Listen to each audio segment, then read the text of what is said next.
2, 3. Assalamualaikum warahmatullahi wabarakatuh. Alhamdulillahi rabbil alamin.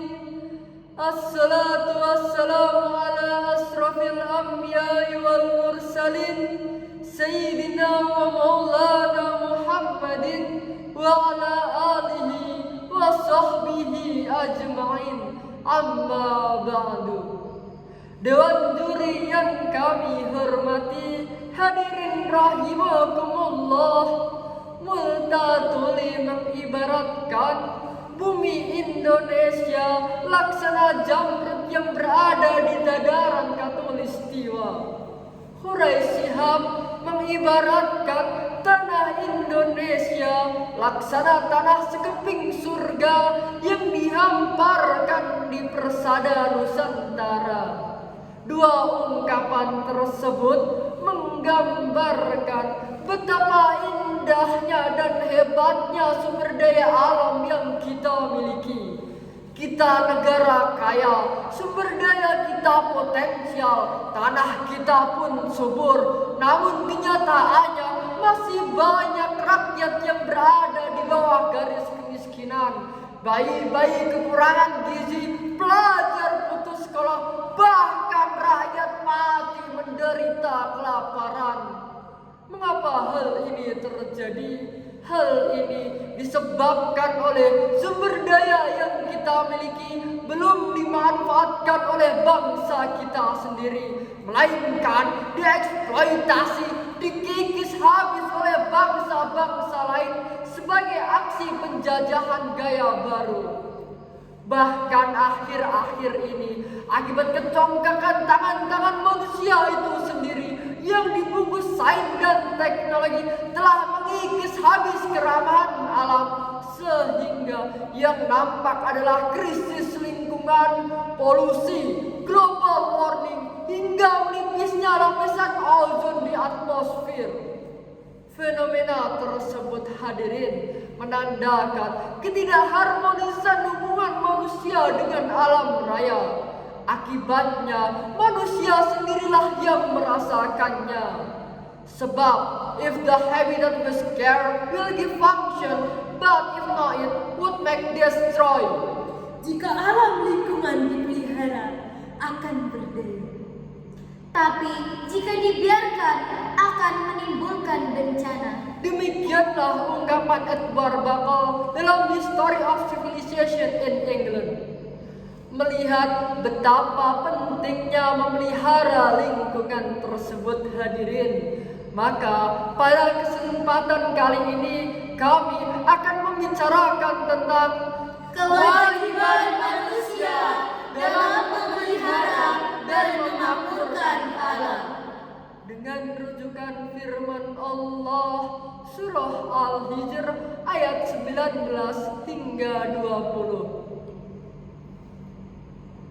A'udzu billahi minasy syaithanir rajim. Bismillahirrahmanirrahim.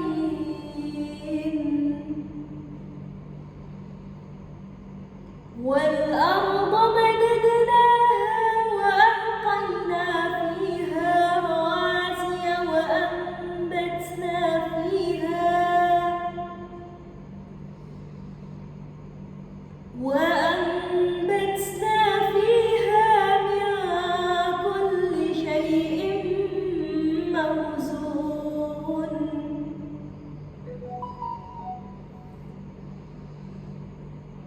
وجعلنا لكم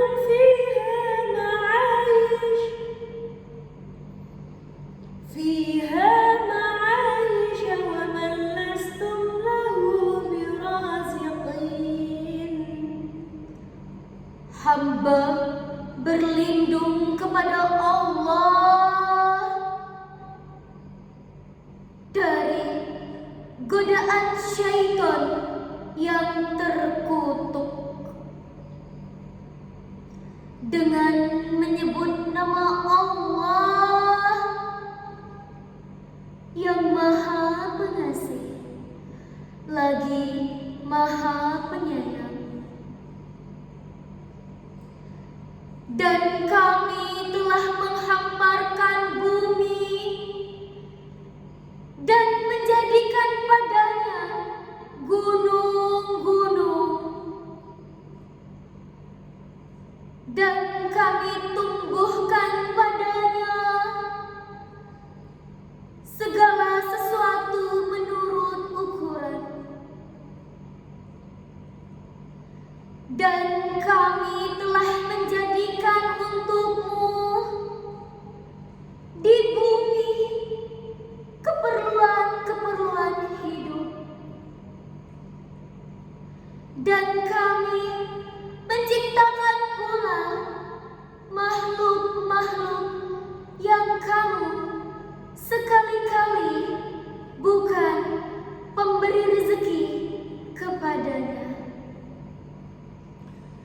Hadirin rahimakumullah, Profesor Dr. Hurai Shihab dalam tafsir Al-Misbah menyebutkan bahwasannya kalimat wa ambatna fiha min kulli syai'in mawzun, dan kami tumbuhkan padanya segala sesuatu menurut ukuran, dipahami oleh sementara ulama dalam arti bahwa Allah menumbuh kembangkan di bumi ini aneka ragam tanaman untuk kelangsungan hidup dan menetapkan bagi setiap tanaman itu masa-masa pertumbuhannya. Demikian juga Allah menentukan bentuknya sesuai dengan penciptaan dan habitat alamnya. Hadirin, alangkah bahagia dan indahnya alam ini jika setiap individu memiliki semangat dalam memelihara dan melestarikan alam raya yang kita huni ini, sehingga dapat menghasilkan manfaat-manfaat bagi semua manusia yang ada.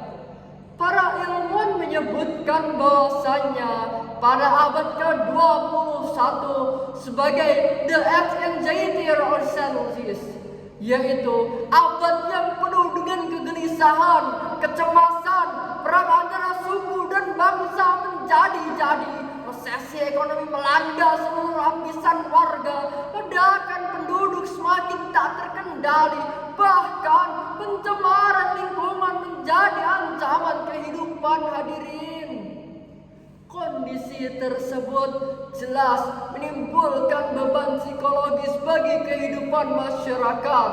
Akibatnya, masyarakat sendirilah yang menjadi serba salah. Hati menjadi resah dan gelisah, jiwa merasa hampa dan merana, semangat hidup tiada dan enggan berkarya. Bahkan yang paling parah adalah munculnya berbagai penyakit psikomotis, penyakit kejiwaan yang dapat mematikan seluruh umat manusia secara perlahan dan mengerikan. Kalaupun bertahan, namun hidup tak lagi merasakan ketenangan. Hadirin, lalu apakah tugas manusia di muka bumi ini?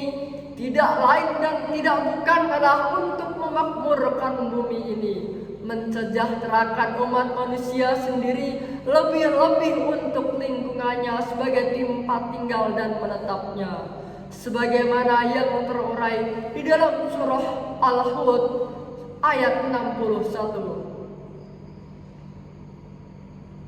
وإلى ثمود أخاهم صالحا قال يا قوم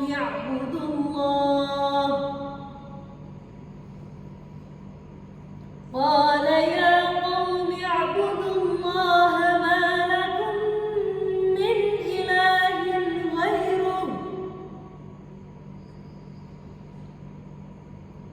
إله غيره هو أنشأكم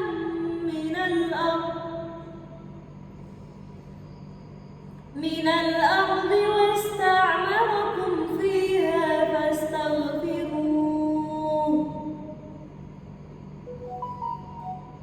فاستغفروه ثم توبوا إليه ثم توبوا إليه إن ربي قريب مجيب صدق الله العظيم. Dan kepada Samud kami utus saudara mereka Soleh. Soleh berkata, "Hai kaumku, sembahlah Allah. Sekali-kali tidak ada bagimu Tuhan selain Dia. Dia telah menciptakan kamu dari bumi dan menjadikan kamu pemakmurnya. Karena itu, mohonlah ampunannya. Kemudian bertobatlah kepadanya. Sesungguhnya Tuhanku amat dekat rahmatnya, lagi memperkenankan doa hambanya. Maha benar Allah dengan segala firman-Nya." Ma'asyiral muslimin rahimakumullah. Demikianlah firman Allah yang menginformasikan bahwasannya kepada kita manusia diciptakan dari tanah dan ditugasi untuk memakmurkan tanah. Karena itu, di dalam ilmu pengetahuan alam mengenal istilah biotik atau alam raya dan alam abiotik atau berupa moral manusia. Kerusakan alam biotik biasanya berawal dari kerusakan alam abiotis, yaitu moral manusia.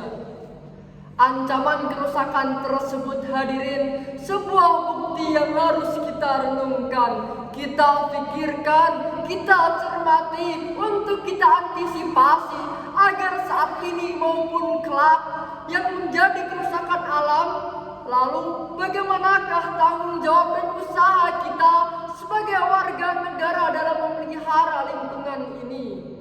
Sebagai jawabannya, yang pertama, kita harus mendukung dan membantu program pemerintah dengan jalan melakukan reboisasi tanah-tanah gundul, melakukan pembuatan teras ring untuk mencegah longsor, penanggulangan limbah dan sampah secara bersama-sama, dan menghentikan pemburuan satwa serta penebangan hutan secara luar. Yang kedua adalah kita mensyukuri alam kita sebagai nikmat Allah dengan cara memelihara agar kita dikasihi oleh Allah, sebagaimana Rasulullah bersabda, Irhamu man fil ardi yarhamukum man fis sama. Sayangilah oleh kamu sekalian segala apa yang ada di muka bumi ini, niscaya yang di atas akan menyayangimu. Apabila sikap ini kita aplikasikan, maka Allah menjamin kemakmuran alam raya yang kita miliki, sehingga kita jauh dari petaka, terhindar dari bencana, tapi dekat dengan nikmat dan berkah dari Allah Subhanahu wa Ta'ala. Hadirin, perlu diketahui, orang pintar tapi salah, tidak soleh, tidak mungkin memakmurkan alam. Orang hebat namun bergelimang maksiat, mustahil peduli mengelola alam raya. Malah yang timbul adalah watak-watak perusak, pohon-pohon ditebangin, gunung-gunung digunduli, satwa-satwa diburu. Padahal akibatnya, hadirin, manusia sendiri yang menanggungnya. Kita tengok beberapa kejadian baru-baru ini, terjadinya banjir rob di Semarang, pencemaran udara di perkotaan, hingga gunung-gunung meletus di beberapa daerah. Mengapa demikian hal ini terjadi, hadirin? Ebit GAD melantunkan, barangkali di sana ada jawabnya. Mengapa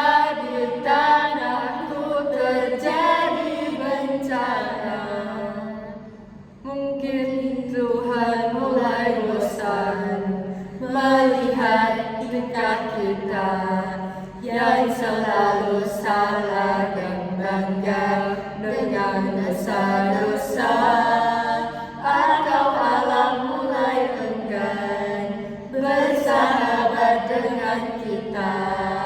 Coba kita bertanya pada rumput yang bergoyang.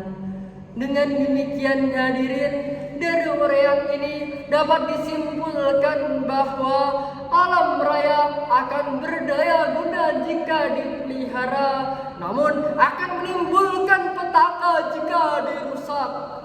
Bentuk perusakan alam adalah dengan memperbanyak maksiat dalam hidup dan penghidupan manusia. Oleh karena itu hadirin, pentingnya mengelola alam ini agar kita terhindar dari perbuatan-perbuatan maksiat, baik dari perbuatan diri sendiri terhadap alam raya, terlebih kepada Allah Subhanahu wa Ta'ala. Semoga Allah memberikan kekuatan kepada kita dalam mengemban amanah sebagai khalifah di muka bumi ini, terutama dalam mengelola alam. Semoga Allah memberikan keberkahan kepada bangsa ini. Amin, amin.